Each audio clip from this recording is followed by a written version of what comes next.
Gentlemen, if I could trouble you to do some radio for a moment. Oh, I remember. All right, just a quick introduction. Nick Carter, 104.1 WBCN, Johnny and Thom of Radiohead. Help me say hello to them. Whoa. Hello there. All right, let me get the ass-kissing out of the way initially. Let me start by thanking you on the air for allowing us to broadcast the show, because for starters, very few bands will do that. And second of all, first night of the tour, I mean, that's... It's going to be... That's a confidence we rarely see, my son.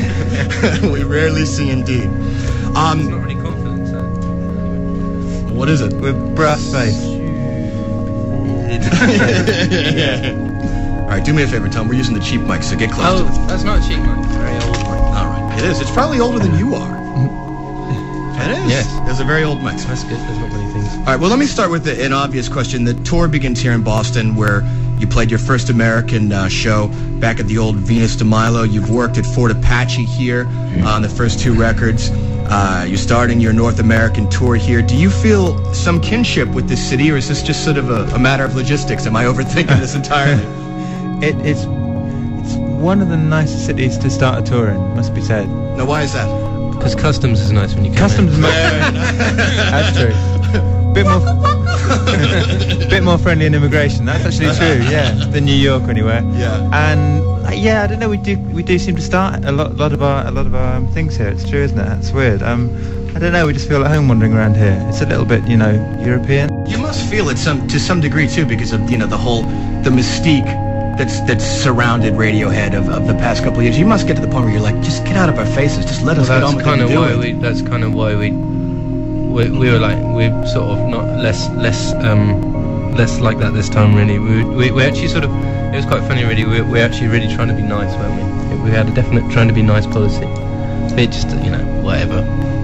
It takes so much energy, you just can't be I was going to say, how's that working for you? Well, I mean, it's working quite well, actually. Very good.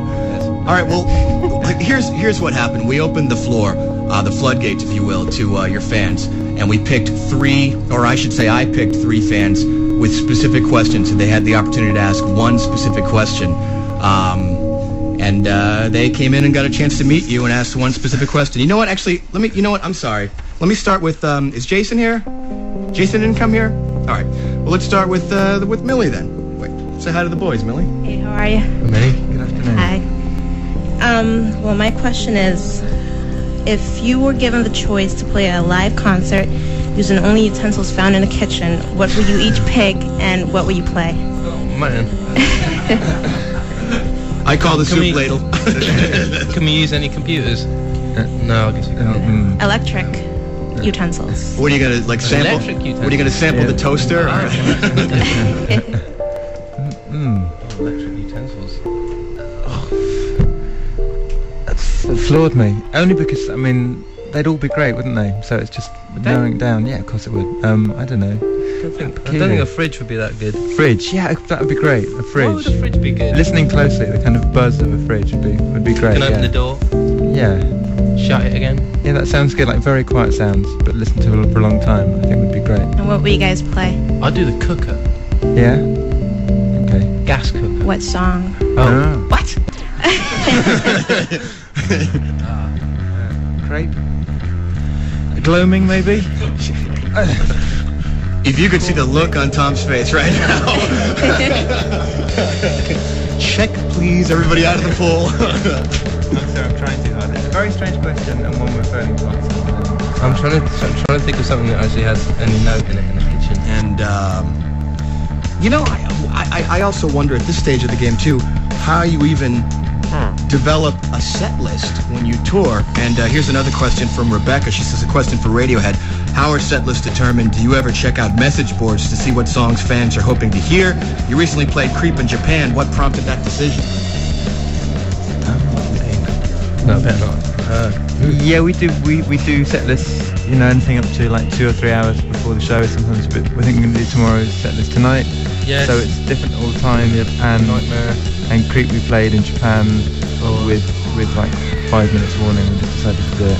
See, why did we do it? See, I'm a half-wit for not pre-reading this because I didn't want to bring up the C word, but... No, it's a good song. it's peculiar because it's like doing a cover. Yeah. I quite like the words now, you see.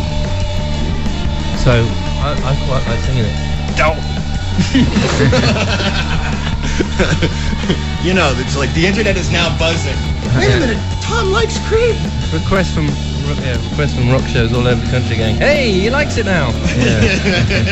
Oh, all right. And again, I cannot thank you enough, but I can thank you in French. Merci, merci, merci.